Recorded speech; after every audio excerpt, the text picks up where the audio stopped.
What's colder than being cool? Ice cold. And what's colder than ice cold? Sub-Zero. You damn right. Stay tuned. Oh, I got a live one here.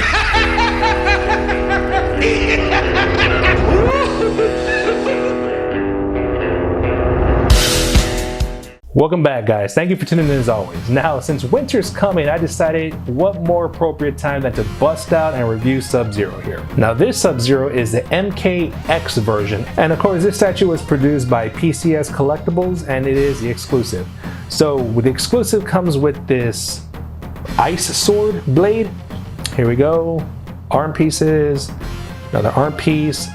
This statue does have a light up feature, and we'll be reviewing that as well. So starting off with the base, Sub-Zero appears to be standing on some kind of ice fixture, glacier, and as we all know, he's able to manipulate cold, ice, snow, etc. So we can't really say if this is something he made or is just the natural elements of his environment. But between his legs and the center of the base, we see that there's this water element in between. And I love how they designed it because it's actually a clear material here. You can actually see through it. So it really gives that effect of, yes, it looks like water, and not only water, but ice water. There is a lot of white, as we can see, but there's a lot of speckles of blue there. Just break up that solid white, okay?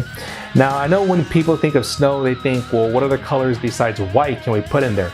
Now, they did put the blue in here, you know, speckles of it here and there, and I think it works. You know, I feel that it blends very well with Sub-Zero here, his outfit, his colors. Very nicely done, paint on the ice here, the snow, very well done. Now the base itself, well I should say the ice itself, it's not any kind of polystone. You know, I'm tapping on it. It feels just like it's plastic, if I had to guess.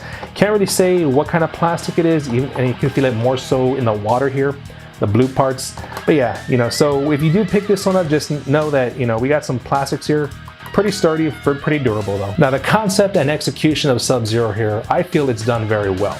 As we can see, he's leaning forward, getting ready to engage in some kind of battle, probably with his nemesis Scorpion. And he has a very powerful stance here. You know, he has no fear, ready to engage in that battle, whoever it may be.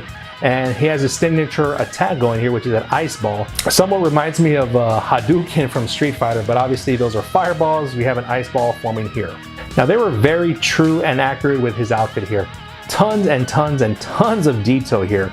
All the way starting up from his boots, you know, we can even see, you know, his armor, shin pads, the belts, the buckles, all the strings, the ropes, you know, his pants, which, you know, they have the folds in them. They're kind of baggy, you know, because he is a ninja. And moving up to the rest of his outfit, we can see sashes in the front, you know, different layers, the multi-layer. You know, around his waist, we see the leather belt, you know, holding some kunais, holding some shurikens, things of that nature. We can see there's more intricacy with his outfit, you know, his arms, on his gauntlets, he has more kunai. What's really awesome about Sub-Zero here is definitely the paint, okay? Now, the paint, we have, obviously we can see, you know, the brown leathers, they're painted not only just one solid color, but, you know, there's slight shadings, there's slight details, different colors. You know, going back to more of the metal pieces of armor that he has on him, for example, the back of his calf, his shin guards, his gauntlets here, you know, those are all a different shade, more of a metallic of a metal, you know, a little bit of scuffed up, a little bit of weathered, battle damage somewhat.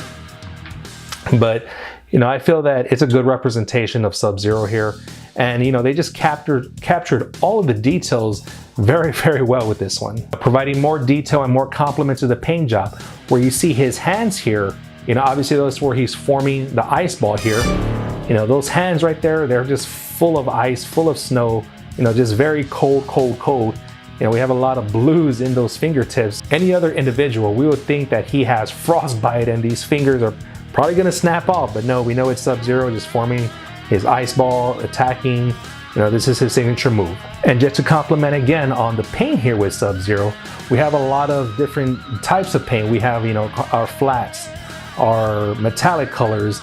You know, some parts are just solid colors, some parts have different shadows, shadings, etc. So I think what makes this statue really come out and pop is all of these different colors that, you know, they just blend well together. Definitely very awesome color palette that they used to really make this character pop out, make this statue pop out, I should say. And one thing I really got to compliment is just the anatomy here, okay?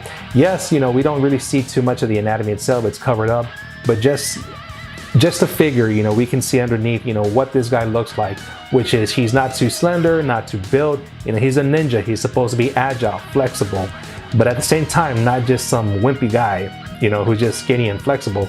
You know, this dude has some power on him, which makes him very menacing. And I got to give credit to the execution of this statue. A lot of times we see these statues either very clean or very battle damaged. Either way, he looked fine, but I like how this one is, he's not so much battle damaged, he's just shown is in his environment. It looks like he just started to engage in a battle, so he has no battle damage, but yes, we see, you know, the things, for example, like the boots I said, you know, they do have the element of his environment, which is the snow. His hands obviously are frostbitten, have that snow element, etc.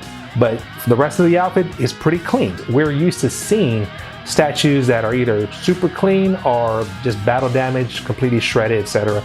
So I think this is a nice representation of Sub-Zero, where he's not either or, but not too clean, not too battle damaged. Just we're seeing how he is affected by the elements of the environment that he is in. And this ice ball is full of detail, tons of texture work here, tons of different colors, shadows, shadings. And, you know, but it's all the blue, all the blues, different shades of blues, a lot of whites in there as well.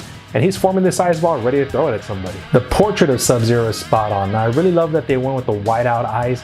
I absolutely love it when they do that with a lot of characters, not just Mortal Kombat, but, you know, majority of characters. And when they have those whited out eyes, this makes them look more evil, more intense, more menacing, more fierce. So I really love that they left those eyes wide out. And the expression on his face, yeah, he's pissed off. He's ready to kick somebody's ass. And in this case, you know, he's ready to literally rip somebody's head off with the spine attached. His mask itself in the front is very highly detailed. And what I really love is that the mask itself in the front, including his eyes, they all light up.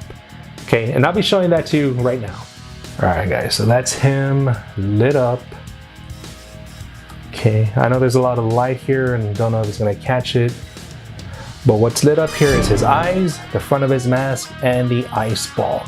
Now, I really wished, this is my only complaint about the light up feature, is that the water ice right here would also light up too. I wish that would have been a thing, but oh well. So here's the exclusive, guys. So real quick, I will say this, if you don't have this statue, the blade here, the ice blade, it's very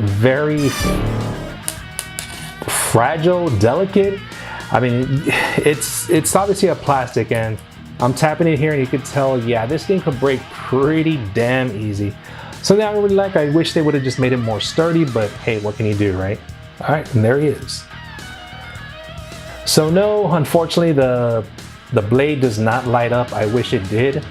That would have been awesome. But yeah, I mean, if you were to plug it in right now, his eyes and his mask would still light up. So that's my review on Sub-Zero here, guys. Overall, I think he's an excellent statue. I think it's a great representation of the character itself. I hope you liked this review. If you did, please give me that thumbs up. Please subscribe. Also comment below. Let me know what you think about Sub-Zero here. Do you like him, not like him? Do you feel there's a better Sub-Zero out there? I would love to know what you have to say.